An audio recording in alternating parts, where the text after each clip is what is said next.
Friend of mine who helps buyers acquire small businesses recently told me about a deal that went sideways because of ChatGPT.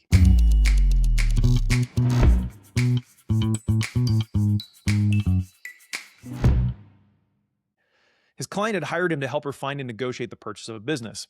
And at some point in the process, she took some of the financial information he had given her and she ran it through ChatGPT to analyze the valuation logic.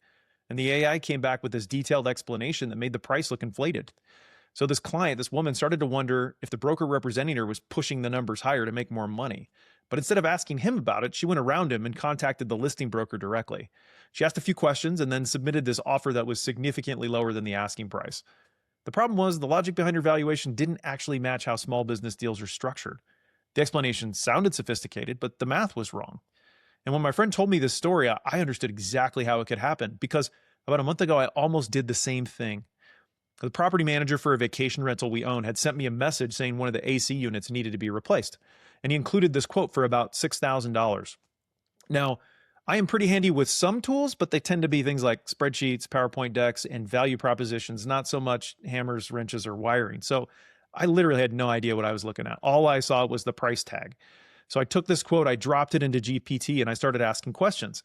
And at first, the information it gave me suggested the quote was high. And that's when my brain started going somewhere dangerous. Like maybe this property manager was using his in-house team to replace the unit and padding the bill. And maybe we were being taken advantage of. Maybe we had been taken advantage of for years.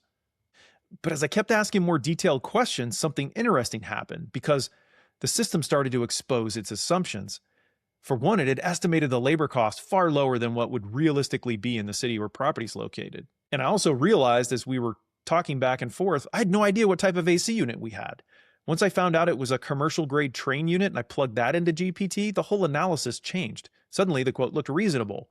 So by the end of the conversation, GPT is coming to the same conclusion our property manager had already given us.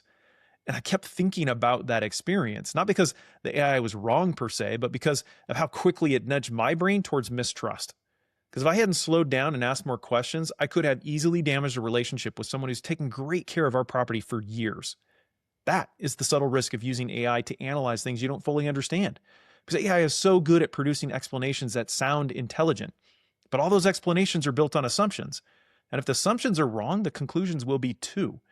The explanation is always going to sound convincing, which can make you distrust the humans involved before you understand really what's going on. So the way I've come to think about it is this. AI is an amazing tool for getting yourself most of the way to an answer. If you're exploring something unfamiliar, it can help you understand the basics, identify what questions might matter, and build an initial point of view. In other words, it can get you to an 80% answer so much faster than starting from scratch. But that last 20% still matters. So what I try to do is get to my 80% answer on my own, and then run it by someone who actually lives in that world every day. Sometimes I learn my thinking's on the right track. Sometimes I learn my assumptions are wrong. Either way, I walk away smarter. And if the person you're working with has a financial incentive connected to the decision you're making, it doesn't mean you shouldn't listen to them. It just means you probably want at least one other experienced voice you can run it by. You can use AI to sharpen your thinking, but it's best to use experienced people to pressure test it, because that combination is far more powerful than relying on either one alone.